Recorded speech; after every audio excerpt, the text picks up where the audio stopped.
வணக்கம். ஹாலிவுட்ல கடந்த சில வருஷங்களா ஓவரா ஹைப் பண்ணப்பட்ட ஒரு நடிகைன்னா, அது சிட்னி ஸ்வீனியா தான் இருக்கணும். ஆல்ரெடி ஆக்சுவலா இத பத்தி நான் மற்றும் பல எபிசோட்ல பேசியிருக்கேன்னு நெனைக்கிறேன்.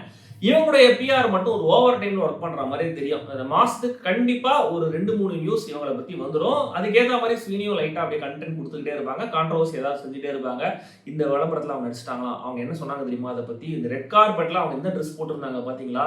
இந்த ரெட் கார்பெட்ல அவங்க கார்பெட்டே ட்ரெஸ்ஸா போட்டுக்கலாம்னு அப்படியே வந்துட்டாங்க. இந்த மாரி ஏதாவது சர்ச்சைக்குரிய விஷயங்கள் ஏதாவது வந்துகிட்டே இருக்கும். அப்படிப்பட்ட ஸ்வீனி ஏன் ஓகே ஈஷான் நடிகை அப்படிங்கிறத அமெண்டா சைஃப்ரிட் இந்த படத்துல சூப்பரா காமிச்சிருக்காங்க. அது என்னங்கிறத நான் சொல்றேன். சப்ஸ்கிரைப் பண்ணாதவங்க சப்ஸ்கிரைப் பண்ணிட்டு பாருங்க. வீடியோ எப்படி இருந்துங்கிற கமெண்ட்ல சொல்லுங்க. லைக் பண்ணுங்க, ஷேர் பண்ணுங்க. விருப்பம் இருக்கிறவங்க மெம்பராகவும் ஆகலாம்.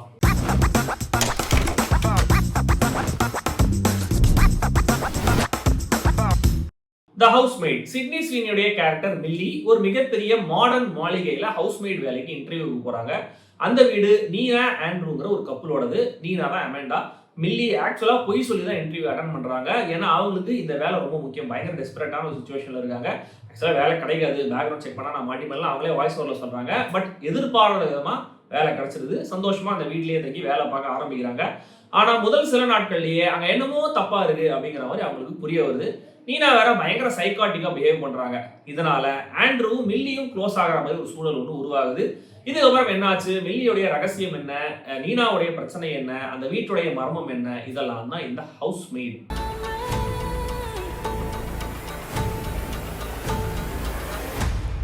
ஹாலிவுட்ல கடந்த சில வருஷங்களா ஒரு விஷயத்தை ஃப்ரீக்வெண்டா பார்க்க முடியுது. இந்த 90s ஆர் 80ஸ்ல ஒர்க் ஆன ஒரு டெம்ப்ளேட்டை தூசி தட்டி எடுத்து டெக்னிக்கலாக அதை அப்டேட் பண்ணி இன்னும் கிறிஸ்பா ஷார்ப்பா நல்ல நடிகர்களை பழைய சரக்கு புது பாட்டில் விற்கிறாங்க. ரீபூட்டை பற்றி சொல்ல ஃப்ரெஷ்ஷான படம் மாதிரியே நம்ம விற்கிறாங்க. ஆக்சுவலாக அது ஒரு மாதிரி இந்த ஜென்ரேஷன் ஆடியன்ஸ் கிட்ட ஒர்க்கும் ஆயிடுது. இந்த ஹவுஸ்மெய்டும் அந்த பாரம்பரியத்தில் சேர்ற ஒரு படம் தான். இயக்குனர் பால் ஃபீக் 90ஸ்ல வந்த டொமஸ்டிக் த்ரில்லர் படங்கள் பலதுலேருந்தும் நிறைய எலிமெண்ட்ஸ் எடுத்து கலந்து கட்டி கலசி போட்டு இந்த படத்தை கொடுத்துருக்காரு. ஹானஸ்டாக சொல்லணும்னா படம் என்டர்டெய்னிங்காக இருக்குது, ஆனால் ஃப்ரெஷ்ஷாக இல்லை. இந்த நவீன எராட்டிக் த்ரில்லர் படங்களுக்கான சினிமோகிராஃபி விஷுவலாக செம்ம ஸ்லீக்கான ஒரு லுக்கை இந்த படத்துக்கு கொடுத்துருக்கு. ஒரு பர்ஃபெக்டான வீடு மாதிரி தெரியும், ஆனால் ஆடியன்ஸுக்கே தெரியும் கண்டிப்பாக என்னமோ அங்கே தப்பாக இருக்க போகுது அப்படிங்கிறது. அந்த முதல் சீன்லேயே நம்மளுக்கு ஒரு மாதிரி தோண ஆரம்பிச்சிடும். உள்ள ஒரு பொண்ணு வருவாங்க, ஆல்ரெடி அங்கே ஒரு பொண்ணு இருப்பாங்க. அவங்களால இந்த கதையில் ஒரு செக்ஷுவல் டென்ஷன் அப்படியே கொஞ்சம் கொஞ்சம் அப்படி உருவாகிட்டே இருக்கும். இன்னொரு பக்கம் அந்த கேரக்டர் மேனுப்புலேட் செய்யப்படும், கேஸ்லைட் செய்யப்படும். எல்லாத்துக்கும் ஒரு காரணம், ஒரு ஃப்ளாஷ்பேக் இருக்கும். கடைசியில் அந்த பொண்ணு இல்லை வேற ஒரு கேரக்டர் ஏதோ ஒரு மாதிரி ரிவெஞ்ச் எடுக்கிற மாதிரி இந்த படம் முடியும். நான் சொல்லும் போதே உங்களுக்கு இந்த டெம்ப்ளேட்டில் நிறைய கதைகள் கேட்ட மாதிரி இருக்கா, அது ஏதாவது ஒரு படமாவது மைண்டில் தோணும். எனக்கு இந்த படத்தை பார்க்கும்போது fatal attraction, sleeping with enemy, gone girl மாதிரி நிறைய படங்கள் அங்கங்கே மைண்டில் வந்துகிட்டே இருந்துச்சு. பட் ஸ்டில் பெருசாக டல் அடிக்காமல் படத்தை கொண்டு போயிருக்காரு பால். முக்கியமாக எனக்கு இந்த படத்தோட இந்த லாஸ்ட் 20-30 மினிட்ஸ் செம்ம இன்ட்ரெஸ்டிங்காக நல்ல கத்தார்டிக்கான ஒரு ஃபீலிங்கோடு இருந்தது. ட்விஸ்டாக எதுவும் பெருசால எதுவும் கிடையாது, எல்லாத்தையுமே அவங்களால ஈஸியாக சொல்ல முடியும். என் சீட்டு பக்கத்தில் 2 யங்ஸ்டர்ஸ் இருந்தாங்க. படம் ஆரம்பிச்சு அமெண்டா கேரக்டரோட எக்ஸென்ட்ரிக்கான பிஹேவியரை பார்த்த முதல் சீன்லேயே அவங்க படத்துடைய முக்கியமான ட்விஸ்ட் என்ன அப்படிங்கிறது ஈஸியாக கெஸ் பண்ணிட்டு சொல்கிறாங்க. ஸோ பெரிய சர்ப்ரைசஸ் படத்தில் எதுவும் இல்லை. ஸ்டில் இதெல்லாம் எப்படி நடக்குதுன்னு ஒரு விஷயம் இருக்கு இல்லையா, அங்கே டேரக்டர் தன்னுடைய கிராஃப்ட் என்னங்கிறத காட்டியிருக்காரு.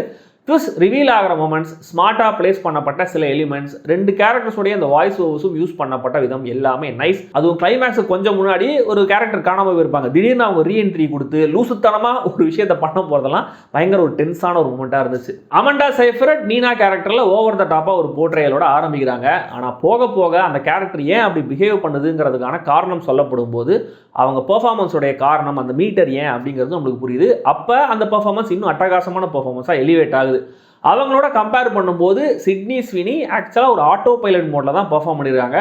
ஆரம்பத்தில் ஒரு மிரட்சியோடவே திரியிறாங்க, அப்புறம் ஒரு குழப்பம் வருது, ஒரு டெஸ்பிரேஷன் வருது. இதெல்லாம் எந்த விதத்துலையும் தப்பாக தெரியல. பட் அவங்க அமெண்டா அளவுக்கு அந்த கேரக்டர் புரிஞ்சு இன்டர்னலைஸ் பண்ணி நடிக்கலையோன்ற மாதிரி தோணுச்சு.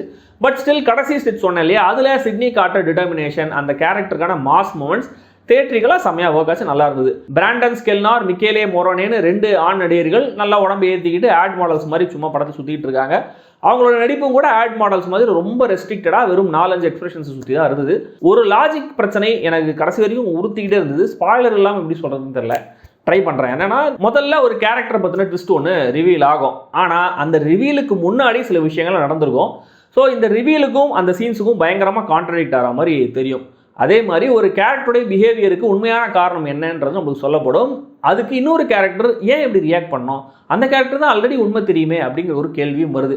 தென் மேஜர் ட்விஸ்ட்லாம் ரிவீல் ஆகிறதுக்கு முன்னாடியே காரணமே இல்லாமல் சிட்னி ஸ்வீனியோட கேரக்டர் ட்ரெஸ்ஸிங்லாம் ரொம்ப வெளிப்படையாக இருக்கும்போது ரொம்ப பச்சை எப்படி மாஸ் ஆடியன்ஸை கமர்ஷியலாக கேட்டர் பண்ணுறீங்களேன்ற மாதிரி தான் தோணுச்சு. மொத்தத்தில் இந்த ஹவுஸ்மேட் என்ன மாதிரி 90s கிட்ஸுக்கு ஒரு டீசெண்டான ஒன் டைம் வாட்ச். மேபி இன்றைய ஜென்ரேஷன் படம் பார்க்கும்போது அவங்க இன்னும் பெட்டராக பிடிக்கலாம். ட்ரை பண்ணுங்கள். படத்துக்கு ஏ சர்டிஃபிகேட் தான் கொடுத்துருக்காங்க. ஸோ கண்டிப்பாக நாட் ஃபார் கிட்ஸ். ஆனால் ஏ கொடுத்துருந்தாலுமே கூட இந்தியன் ஆடியன்ஸ் கொடுத்து வச்சது அவ்வளவுதான் என்பதை நினைவில் கொள்க.